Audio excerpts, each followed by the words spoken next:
Assalamualaikum, halo semuanya. Gimana kabar kalian semua? Semoga kalian di sana sehat walafiat ya. Teman-teman, setelah kemarin kita mempelajari materi ukuran pemusatan data, kali ini kita akan mengetahui bagaimana letak data yang sudah diurutkan, kemudian dibagi menjadi beberapa bagian yang sama, atau bisa disebut dengan ukuran letak data. Nah, sebelum kita masuk ke materinya, alangkah baiknya kita berdoa terlebih dahulu. Sesuai dengan kepercayaan masing-masing, berdoa dimulai.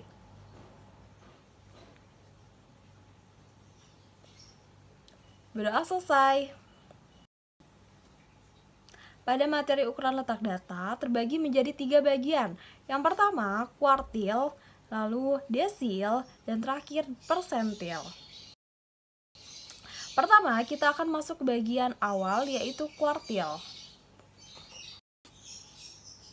Kuartil adalah sekumpulan data yang sudah diurutkan, kemudian dibagi menjadi 4 bagian yang sama.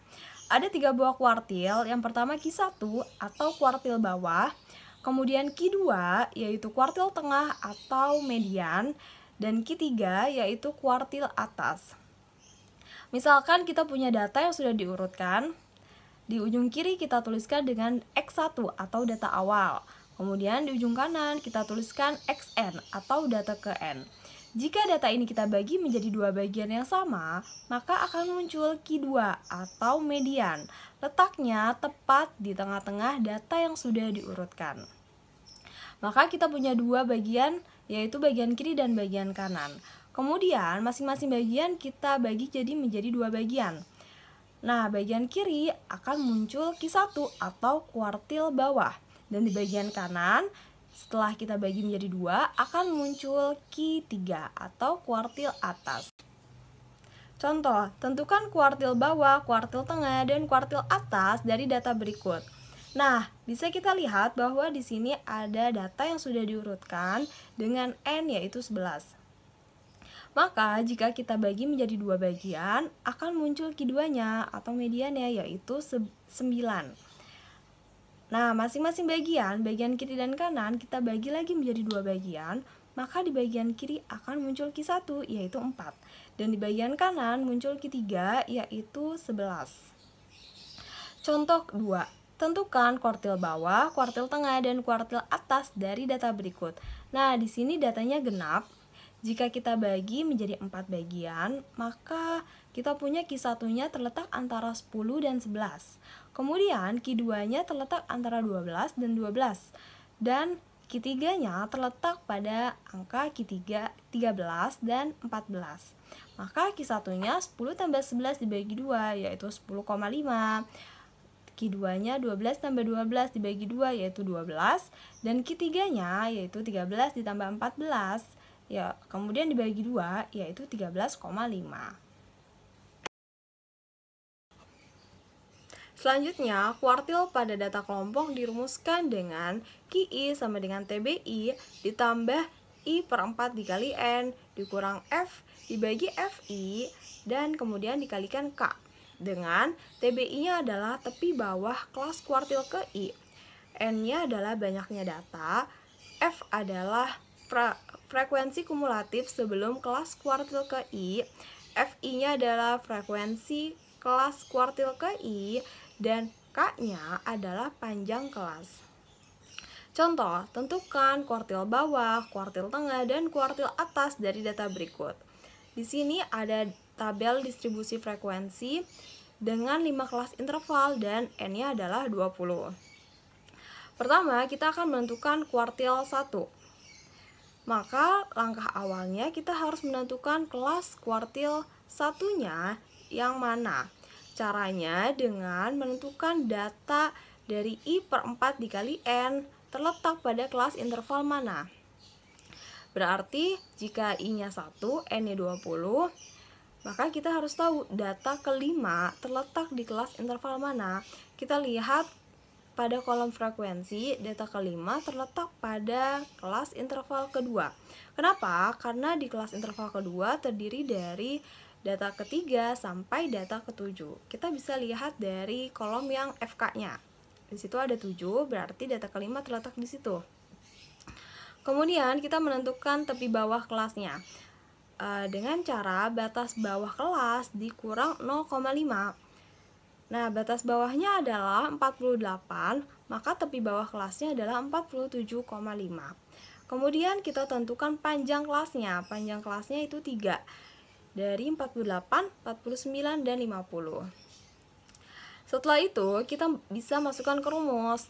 Nah, tadi tepi bawahnya 47,5 ditambah I/4 dikali N-nya adalah 5, kemudian dikurang 2, F frekuensi kumulatifnya 2, kemudian dibagi FI-nya adalah 5, dan dikalikan panjang kelasnya tadi 3.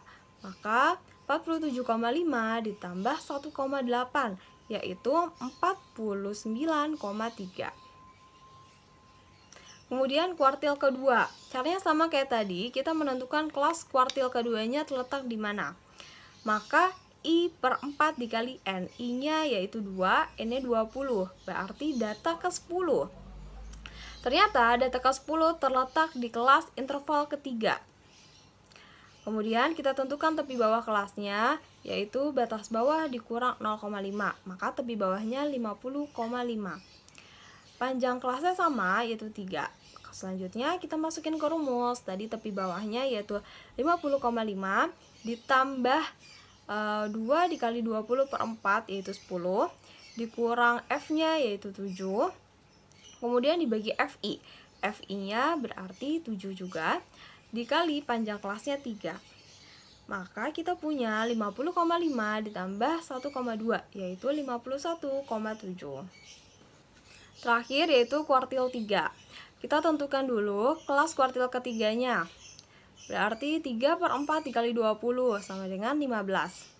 Data ke-15 terletak di kelas interval ke-4. Karena di situ FK-nya 18. Berarti terdiri dari data ke-15 sampai data ke-18. Kemudian tepi bawah kelasnya berarti 54 dikurang 0,5 yaitu 53,5. Panjang kelasnya sama yaitu 3. Kemudian kita masukin ke rumus. Q3 sama dengan 53,5 ditambah 3 dikali 20 dibagi 4 sama dengan 15 dikurang F-nya. F-nya adalah 14 dibagi FI. FI-nya adalah 4. Kemudian dikali panjang kelasnya yaitu 3 sama dengan 53,5 ditambah 0,75. Hasilnya adalah 54,25. Selanjutnya kita masuk ke bagian kedua yaitu desil. Desil adalah sekumpulan data yang sudah diurutkan kemudian dibagi menjadi 10 bagian yang sama. Bedanya tadi dengan kuartil itu dibagi menjadi 4 bagian yang sama, sedangkan desil dibagi menjadi 10 bagian yang sama. Nah, desil dirumuskan dengan DI sama dengan TBI ditambah 1/10 dikali N dikurang F kemudian dibagi FI dan dikali K. Nah, di sini contohnya tentukan nilai desil ke-7 dari data berikut. Ada tabel dengan 5 kelas interval, kemudian N-nya yaitu 20. Maka kita tentukan kelas desil ke-7. Berarti 7 dibagi 10 dikali N sama dengan 14. Data ke-14 ternyata terletak di kelas interval ketiga. Nah, kemudian TB-nya berarti 50,5. Kita masukkan ke rumusnya. DI sama dengan 50,5 ditambah 7 kali 20 per 10 dikurang 7 dibagi 7 kemudian dikali K. Maka 50,5 ditambah 14 dikurang 7 dibagi 7 dikali 3 sama dengan 50,5 ditambah 3 yaitu 53,5. Maka desil ke-7 ini adalah 53,5. Lanjut, kita masuk ke bagian akhir yaitu persentil. Persentil adalah sekumpulan data yang diurutkan kemudian dibagi menjadi 100 bagian yang sama. Nah, rumus dari persentil ini mirip dengan kuartil dan desil. Pada persentil dirumuskan dengan PI sama dengan TBI ditambah I/100 dikali N dikurang F dibagi FI, kemudian dikali K. Contoh, tentukan nilai persentil K95 dari data berikut. Kita gunakan tabel yang sama dengan yang tadi. Terdapat 5 kelas interval dengan N-nya yaitu 20. Berarti untuk menentukan persentil K95, kita tentukan dulu kelasnya. Kelas persentil K95 adalah 95 dibagi 100 dikali 20, sama dengan 19. Maka kita tahu data K19 terletak di kelas interval akhir, ya. Kemudian tentukan tepi bawah kelasnya yaitu 57 dikurang 0,5, berarti 56,5. Panjang kelasnya sama yaitu 3. Kemudian kita masukkan ke rumusnya.